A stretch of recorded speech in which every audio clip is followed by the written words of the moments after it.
Hello everyone, welcome back guys. कैसे हैं आप सब? वेलकम बैक आपका second part of industrial employment standing order act 1946। इसको हम 3 पार्ट्स में कवर करेंगे। पहले मैंने डिसाइड किया था इसको हम 2 पार्ट्स में कवर करेंगे, बट सेशंस बहुत लंबे चले जाएंगे, इसलिए आज हम second part and then we will do the last part of this act. ठीक है जी। आइए स्टार्ट करते हैं आज का सेशन। इससे पहले जिसने भी पार्ट 1 नहीं देखा है वो प्लीज़ उसको देख ले और उसके बाद ही वो इसको देखे, बिकॉज आपको थोड़ा सा हेल्प हो जाएगी टॉपिक्स को अंडरस्टैंड करने से कि क्या हमने अभी तक पढ़ा और किस प्रोसीजर और किस चेन के थ्रू हम आगे बढ़ते जा रहे हैं। आज हम बात करेंगे, जैसा कि मैंने फर्स्ट पार्ट में कहा था, मॉडल स्टैंडिंग ऑर्डर्स के बारे में, कि ऐसे कौन से स्टैंडर्ड ऑर्डर्स हैं या ऐसी कौन सी स्टैंडर्ड कंडीशंस हैं जिनके या जिनको देख के किसी भी एस्टेब्लिशमेंट में जो है वो टर्म्स एंड कंडीशंस को बनाया जाता है। क्लियर? वही उन्हीं के बारे में हम आज देखेंगे। These are some key areas of these model standing orders that कि कोई भी जो है वो गवर्नमेंट या एस्टेब्लिशमेंट जो है वो अपना जो भी रूल्स फ्रेम करेगी, ठीक है, चाहे वो स्टेट गवर्नमेंट हो, चाहे most of this state governments हो, या फिर प्राइवेट इंडस्ट्रीज के जो भी एम्प्लॉयर्स है वो हों, जो भी वो अपना रूल्स फ्रेम करेंगी वो in compliance with the provisions of this act, वो इस एक्ट के अंदर जो मॉडल स्टैंडिंग ऑर्डर्स हैं उनके साथ, उनकी कन्फर्मिटी के साथ ही जो है वो अपना टर्म्स एंड कंडीशंस बनाएगी। सेकंड, ये जो आपके पास मॉडल स्टैंडिंग ऑर्डर्स हैं, these are modified time to time. And the third, these are framed to industries other than coal mines. Now this is the question that can be asked in your examination कि ऐसे कौन सी industries हैं जिनको छोड़ के बाकी सभी industries के लिए model standing orders under this particular act जो है वो बनाए जाते हैं। Then the answer is coal mines. तो यहाँ से आपको ये एक चीज याद रखनी है। चलिए सेकंड, अब हम फर्स्ट पार्ट में मैंने आपको कहा था कि जो भी टर्म्स एंड कंडीशंस या जो भी एक एम्प्लॉयर के द्वारा ड्राफ्ट प्रपोजल बनाया जाता है जिसको कि सर्टिफाइंग ऑफिसर जो है वो सर्टिफाई करता है, वो सभी मैटर्स के प्रोविजन उसके अंदर होने चाहिए। तो वो मैटर्स जो है वो 18 डिफरेंट मैटर्स के बारे में यहाँ पे हम बात करेंगे जो कि इस एक्ट के बारे में बात की हुई है। क्लियर? इस पर्टिकुलर पार्ट में जो कि हमारा आज पार्ट सेकंड है उसमें हम शुरू के जो 10 मैटर्स है उनके बारे में बात करेंगे and in the part third we will discuss about the remaining 8 matters. ठीक है जी। तो सबसे पहले हम बात करते हैं, first matter is related with classification of workman, कि किसी भी इंडस्ट्रियल एम्प्लॉयमेंट्स में जो वर्कमैन है वो कितने तरह के हो सकते हैं, उनके कितने टाइप्स के वर्कमैन हो सकते हैं। द आंसर इज 6 टाइप्स के workman.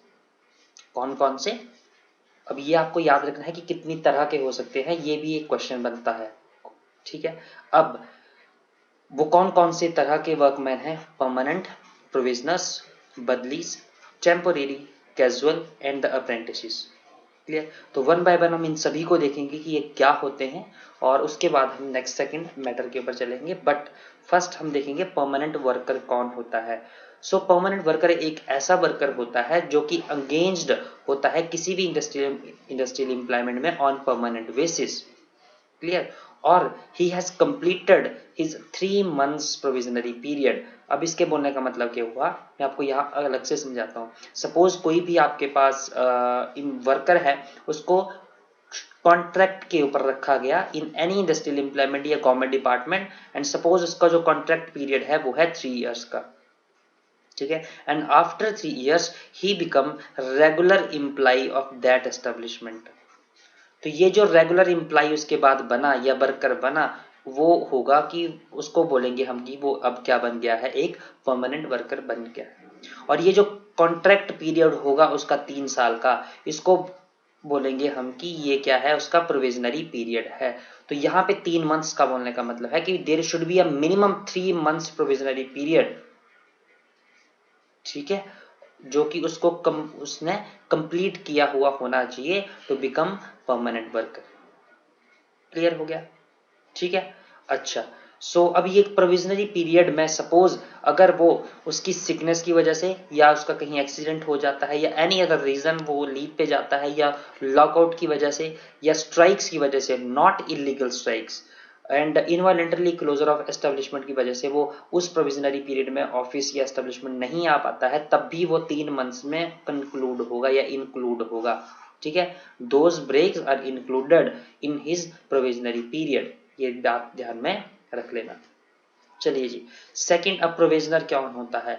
So provisioner is that worker who is provisionally मतलब temporarily employed in permanent post. Clear? तो परमानेंट पोस्ट के ऊपर उसको प्रोविजनली रखा जाता है and he has not completed his 3 months provisionary period, और अभी तक उसका जो मिनिमम 3 मंथ्स जो प्रोविजनरी पीरियड है वो कंप्लीट नहीं हुआ होता है and he can be reverted back to his old post. तो ये जो प्रोविजनर है, हो सकता है इसको बाहर से कहीं रखा गया हो या फिर अपनी ही इंडस्ट्रियल एम्प्लॉयमेंट में प्रमोट करके रखा गया हो। क्लियर? तो इसकी खासियत क्या होगी कि इसको परमानेंट पोस्ट के ऊपर ही प्रोविजनली रखा जाएगा और उसका जो प्रोविजनल पीरियड है वो कंप्लीट नहीं हुआ होगा। ठीक है, और इसको रिवर्ट बैक किया जा सकता है टू हिज ओल्ड पोस्ट और पोजीशन। क्लियर? अब चलते हैं बदली वर्कर कौन होता है। सो बदली worker is that worker who is appointed in the post of a permanent workman और प्रोविजनर। जो हमने अभी पढ़े पीछे, एक हमने परमानेंट वर्कर पढ़ा और एक हमने प्रोविजनल वर्कर पढ़ा। तो इन दोनों की जगह पे जब किसी वर्कर को अपॉइंट किया जाएगा हु इज टेम्पोरेरी एब्सेंट, मतलब ये इन दोनों में से सपोज अगर ये दोनों ही टेम्पोरेरी क्या है, एब्सेंट हैं इस एस्टेब्लिशमेंट या गवर्नमेंट डिपार्टमेंट से, और उनकी जगह किसी वर्कर को अपॉइंट किया गया, तो उसको बोलेंगे कि वो क्या है, एक बदली वर्कर है। And the fourth point is temporary workman. So the temporary workman is engaged for work which is of an essential nature and likely to be finished within a limited period. अब यहाँ पे आपको एक difference देखने को मिलेगा कि ये कोई परमानेंट पोस्ट के ऊपर इसको हायर नहीं किया जाता है या इसको रखा नहीं जाता है, बट ये जो भी इसेंशियल नेचर का जो काम होता है उसके लिए उसको हायर किया जाता है, और वो जो काम है वो कुछ लिमिटेड पीरियड में फिनिश होने वाला होता है। तो उसको हम बोलेंगे कि वो एक क्या है, टेम्परेरी वर्कमैन है। उसको प्रोविजनल या परमानेंट वर्कमैन की जगह पे नहीं रखा जाता है, मींस कि उसको कोई परमानेंट पोस्ट के ऊपर बिल्कुल भी नहीं रखा जाता है। बस ये एक डिफरेंस आपको याद रखना है। Then we have a casual workman. Clear? So casual workman is a worker whose employment is of casual nature. Suppose आपको इमरजेंसी में, we can say we call it as an emergency में, ठीक है, आपको कोई जरूरत पड़ी एकदम से, आपकी एस्टेब्लिशमेंट में बहुत ज्यादा काम डिमांड बढ़ गई, उस केस में आपको एकदम से आकस्मिक वी कैन से जो है वो किसी वर्कर्स को हायर करना पड़े, तो उस केस में उसको बोलेंगे कि वो क्या है, एक आपका कैजुअल वर्कमैन है। And then in the last sixth type is apprentices. So you know very well apprentices क्या होते हैं, लर्नर्स होते हैं या ट्रेनीज होते हैं who is paid an allowances during the period of training, और उनको अलाउंसेस भी पे किया जाता है during their period of training.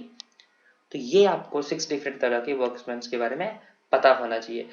Then the second matter is about tickets. No, ticket means identity card और आईडी कार्ड। ठीक है, तो किसी भी एस्टेब्लिशमेंट या गवर्नमेंट डिपार्टमेंट्स में आईडी कार्ड बने होते हैं। तो यहाँ पे टिकट्स का मतलब है कि हमने जो भी 6 डिफरेंट तरह के क्या पढ़े, वर्कर्स पढ़े, उनको 6 डिफरेंट तरह के जो है वो आईडी कार्ड होने चाहिए।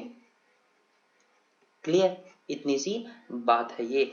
Then we have publication of working hours, publication of holidays and pay days and publication of wage rates. तो ये जितना भी है, चाहे working hours हो गया, holidays हो गया, wage rates हो गया, that should be published on the notice board, on the notice board near the main entrance gate या फिर टाइम कीपर्स ऑफिस या गेट जो भी है। ठीक है जी, तो इन दोनों के आसपास जो भी नोटिस बोर्ड लगा है उसके ऊपर इन वर्किंग आवर्स, हॉलीडेज या वेज रेट्स के बारे में नोटिस होना जरूरी है। तो ये आपके 5 तरह के मैटर्स के बारे में हमने बात कर ली। अब हम चलेंगे 6th मैटर की तरफ, that is shift working. Suppose किसी एस्टेब्लिशमेंट में मोर देन वन शिफ्ट में काम होता है, तो उस केस में वर्कमैन जो है या वर्कर जो है वो लाइएबल है कि उसको एक शिफ्ट से दूसरी शिफ्ट में ट्रांसफर किया जा सकता है। ठीक है, एंड सेकंड चीज यहां पे जो आपको ध्यान में रखना है ना, मोस्ट इंपॉर्टेंट, दैट कि no shift working shall be discontinued without 2 months prior notice to workman. कि कोई भी जो है वो एम्प्लॉयर किसी भी एम्प्लॉय को या वर्कर को जो है वो बिना 2 महीने पहले नोटिस दिए हुए उसकी शिफ्ट वर्किंग से डिसकंटिन्यू नहीं कर सकता। क्लियर? और इन केस उसके डिसकंटिन्यूअस से अगर उसको रिट्रेंच कर दिया जाता है या उसको फिर बाद में रिस्टार्ट करना उसको अलाउ कर दिया जाता है फिर से, तो उस केस में जो प्रोसीजर रहने वाला है वो इंडस्ट्रियल डिस्प्यूट एक्ट 1947 के अकॉर्डिंग उसको रिट्रेंच या रिस्टार्ट किया जाएगा, री अलाउ किया जाएगा। तो ये हमने इंडस्ट्रियल डिस्प्यूट एक्ट में अब काफी अच्छे से रिट्रेंचमेंट का प्रोसीजर पढ़ लिया है।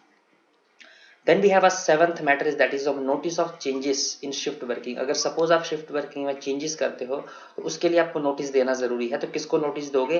पहला नोटिस तो आप क्या करोगे, जो आपका नोटिस बोर्ड है ऑफ द मेन एंट्रेंस वहां पे डिस्प्ले कर दोगे।